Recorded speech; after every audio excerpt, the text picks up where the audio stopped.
அவனமிஞ்ச எவனடா பக்தி கண்டு வியந்தாரே சிவனடா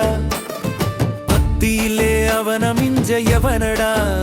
பக்தி கண்டு வியந்தாரே சிவனடா கைலாய மலையை தூக்க துணிந்தான் கடவுளின் விரலால் கர்வம் இழந்தான்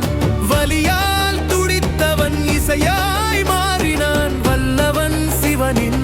அருளைப் பெறவே